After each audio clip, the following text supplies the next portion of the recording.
Friend, स्वागत है एक नए वीडियो में। आज हम लोग बात करने वाले हैं ऐसे लोगों के लिए जिनकी 15 से 20 हज़ार सैलरी है या 10 से 15 हज़ार रुपये कमाते हैं, गांव में रहते हैं या शहर में भी रहते हैं। तो उन लोगों के लिए भी सजेस्ट करूंगा। और उनका सपना है कि मैं एक गाड़ी खरीद लूं और मेरे घर पे एक बाहर गाड़ी खड़ी हो, जिससे हमको कभी कोई इमरजेंसी पड़ जाए, मेडिकल इमरजेंसी पड़ जाए या कहीं मुझे शादी ब्याह फंक्शन में आना जाना हो तो हम आ जा सकें और हमारा ढेर सारा पैसा भी उसमें होल्ड ना हो। जैसा कि बहुत सारे लोग लोन के चक्कर में पड़ जाते हैं, तो कुछ समझदार बायर भी हैं जो कि लोन नहीं लेना चाहते हैं। तो लोन से बचने के लिए और एक सस्ती गाड़ी खरीदने के लिए आप लोग ये वीडियो ज़रूर देखिए। आपको हम ऐसी 4-5 गाड़ियाँ सजेस्ट करेंगे जो कि 50 से 60-70 हज़ार के बजट में मिल जाती हैं और आराम से आपका डेली टू डेली काम भी चलाएंगी। दूसरा कि जो है, आपकी अगर सैलरी कम है, जैसा कि मैंने पहले ही बताया, 15 हज़ार रुपये अगर महीने में आप कमाते हैं तो गाड़ी आप अफोर्ड भी कर सकते हैं। अगर आप चैनल पर नए हैं तो सब्सक्राइब कर लीजिए। यूट्यूब पे देख रहे हैं तो सब्सक्राइब करिए। अगर फेसबुक और इंस्टा पे देख रहे हैं तो फॉलो कर लीजिए। यहाँ पे गाड़ियों से रिलेटेड वीडियो आती रहेगी। दूसरा कि अगर आप लखनऊ या लखनऊ के आसपास से वीडियो देख रहे हैं और आपके पास एक पुरानी कोई गाड़ी है और आप अपना यूज़र रिव्यू शेयर करना चाहते हैं तो चैनल पे जो है आप अपना यूज़र रिव्यू शेयर कर सकते हैं, जिसके लिए आप मुझे कमेंट करिए तो मैं आपसे संपर्क करूँगा।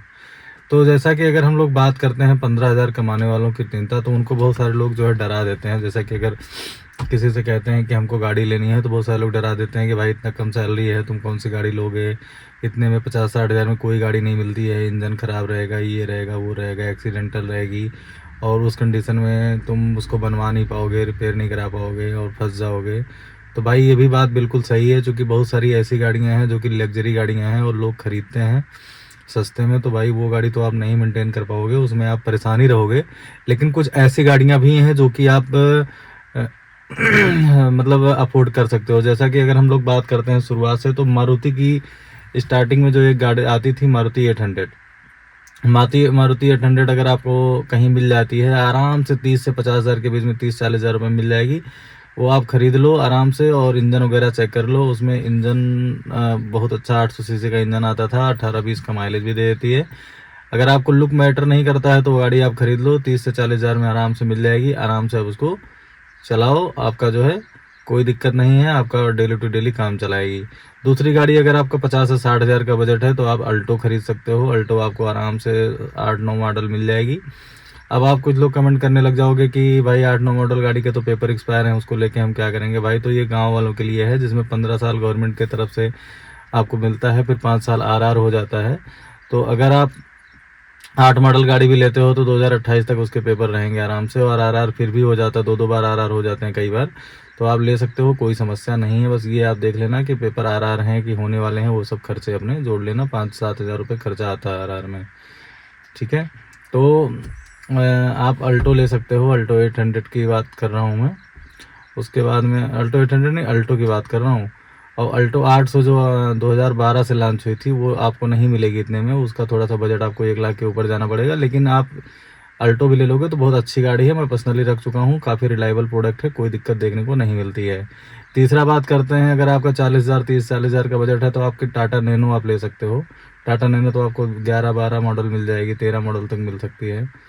और चूँकि ये सस्ती आती थी, 15-16 मॉडल भी आपको देखने को मिल सकती है। आप ढूंढना बस अच्छे से। और नैनो की बुराई करने वालों को बता देना चाहता हूँ कि नैनो कोई बुरी व्हीकल नहीं है, बस आप इंजन वगैरह देख लेना। स्पेस खूब दबा के है गाड़ी में और जो है बढ़िया मस्त चलती है, कोई दिक्कत नहीं है। 20+ का माइलेज भी निकाल के दे देगी और आपका काम चला देगी, कोई दिक्कत नहीं है। अगर लुक मैटर नहीं करता तो आप खरीद सकते हो।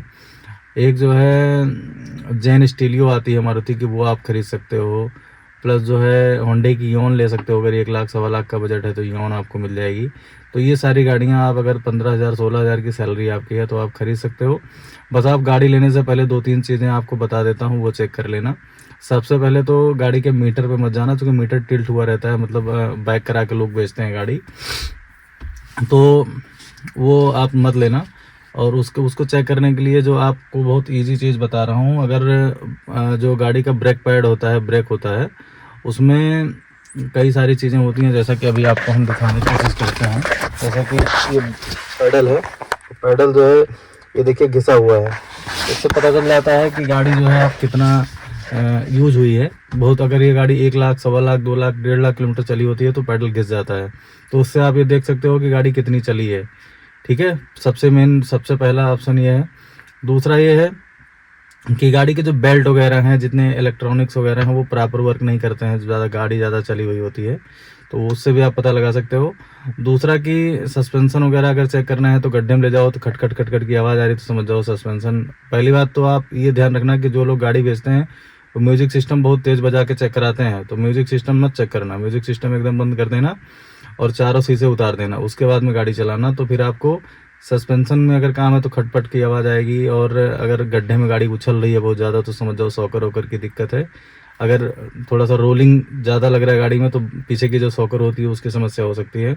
दूसरा, अगर आप गाड़ी ऐसे मोड़ रहे हो, फुल ऐसे काट के मोड़ रहे हो तो कट कट की आवाज़ आ रही तो समझ जाओ कि एक्सल की प्रॉब्लम है। तो ये सारी चीज़ें चेक कर लेना, प्लस एक्सीडेंटल भी चेक करना बहुत ज़रूरी है। आप डोर वगैरह, जैसे ये डोर हैं और भी कई सारी चीज़ें हैं, तो उनको खोल के देख लेना कि कहीं रिपेयरिंग तो नहीं हुआ है, पेंट वर्क कहाँ हुआ है। हालांकि इतनी पुरानी गाड़ी है तो पेंट वगैरह तो भाई नॉर्मल है, पेंट हो जाता है, क्योंकि कहीं स्क्रैच लग गया तो लोग पेंट करा लेते हैं, लेकिन ये सब आपको प्रॉपर चेक करना बहुत ज़रूरी है। प्लस आगे से आप बोनट खोल के नीचे आप घुस के देख लेना कि रस्टिंग वगैरह तो नहीं है। नीचे अगर आप घुसोगे तो आपको दिख जाएगा कि रस्टिंग है कि नहीं है, बॉडी कहीं से गल तो नहीं रही है, गलावट तो नहीं आ रही बॉडी में, ये सारा कुछ देखना बहुत ज़रूरी है।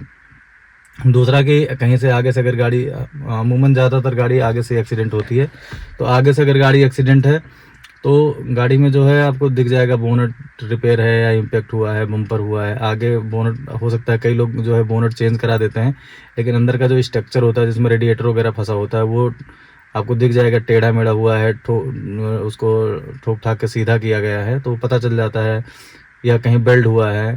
तो लोग अधिकतर अंदर का चीज़ें को ऐसे ही सीधा साधा करा के और जो है ऊपर से बोनट वगैरह रिपेयर करके मेंटेन कर लेते हैं। तो अंदर आप अगर देखोगे तो आपको पता चल जाएगा एक्सीडेंटल है कि नहीं। हाँ, हल्का फुल्का एक्सीडेंट गाड़ी रोड पे चलती है तो हो जाती है, वैसी दिक्कत नहीं है, लेकिन अगर गाड़ी रोल हुई है, छत वत अगर दबा हुआ है, ये पिलर अगर दबे हुए हैं, तब भी आपको पता चल सकता है कि हाँ गाड़ी पलटी हुई है। तो ऐसी गाड़ियों को आप इग्नोर करिए, मत लीजिए। दूसरा कि जो साइलेंसर होता है उसमें थोड़ा सा उंगली अगर डाल के आप ऐसे करेंगे, पेट्रोल गाड़ी है और वहाँ से गीला गीला कुछ आ रहा है तो समझ जाइए कि स्मोक अगर आ रहा है या गीला आ रहा है तो समझ जाइए इंजन का काम आ रहा है और गाड़ी जो है आयल उठा रही है। दूसरा, जो फ्यूल चेक करने वाला स्टिक होता है, इंजन ऑयल चेक करने वाला, वो निकाल के इंजन स्टार्ट करोगे और कम से कम 15 किलोमीटर चलाने के बाद ही ये करना, जब इंजन थोड़ा गर्म हो जाए तब उसको स्टिक को निकालोगे, वहाँ से भाप आ रहा है और या फिर जो है वहाँ से मोबिल की सीटें आ रही हैं, ज़्यादातर डीजल गाड़ियों का मैं बता रहा हूँ, तो समझ जाओ इंजन में प्रॉब्लम है, इंजन से आवाज़ आ रही है। पेट्रोल गाड़ियाँ तो तुरंत ही धुआं देने लगती हैं तो समझ जाओ वाइट कलर का धुआं आएगा तो जान जाओ इंजन में प्रॉब्लम है। तो ऐसे आप चेक कर सकते हो। गियर बॉक्स में भी आप चेक कर सकते हो। गियर, आप लोग गियर चेक करने का सबसे अच्छा तरीका बता रहा हूँ, जैसे 1 नंबर गियर लगाओ और कुछ देर तक चलाओ और थोड़ा सा खींच के चलाओ। जैसे 1 नंबर गियर आपने डाला और खींच के चलाया, तो अगर गियर में प्रॉब्लम है तो गियर खटाक से छोड़ देगा, तो समझ जाओ गियर में दिक्कत है। 2 नंबर में भी खींच के चलाओ, ऐसा सारे गियर में गाड़ी को खींच के चलाओ और कम से कम 100 मीटर एक गियर में चलाओ, तभी आपको पता चलेगा। ऐसा नहीं है कि फटाफट आप गियर बदलते रहोगे तो गियर अगर कोई मिस भी कर रहा होगा तो आप जान नहीं पाओगे, बाद में जब खरीद लोगे तब दिक्कत आएगी। तो ये सारी समस्याएं जो हैं आप चेक कर सकते हो। पावर विंडो सारे चेक कर सकते हो। स्टेयरिंग में है ऐसे ऐसे करके अगर आप चेक करोगे ऐसे ऐसे और ज़्यादा चाल आ रही, खटखट आवाज आ रही, तो समझ जाओ बॉल जॉइंट वगैरह कटे हैं, स्टेयरिंग का काम है। ऐसे आप चेक कर सकते हो। प्लस अगर आपको नॉलेज नहीं है तो आप मैकेनिक से भी चेक करवा सकते हो। तो ये सारी चीज़ें मैंने आपको बता दी और 3-4-5 गाड़ियाँ भी बता दी, वो आप खरीद सकते हो। आप घबराओ नहीं, कम सैलरी वाले भी इंडिया में जिंदा हैं और 80% पॉपुलेशन जो इंडिया की है वो 50,000 से कम सैलरी है उन लोगों की, तो वो लोग भी गाड़ी खरीदते हैं और चलते हैं, ऐसा कुछ नहीं है। आप बस खाली ट्रैप में फंस जाना, क्योंकि नई गाड़ियाँ बहुत महंगी हैं। आप 10-12-15 लाख की गाड़ी लोन पे मत ले लेना कि भाई चलो हम भर देंगे किस्त, ये करेंगे वो करेंगे, मत करना, क्योंकि एक दिन का नहीं होता है।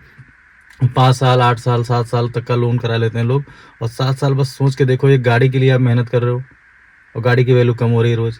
तो भाई ऐसा मत करो।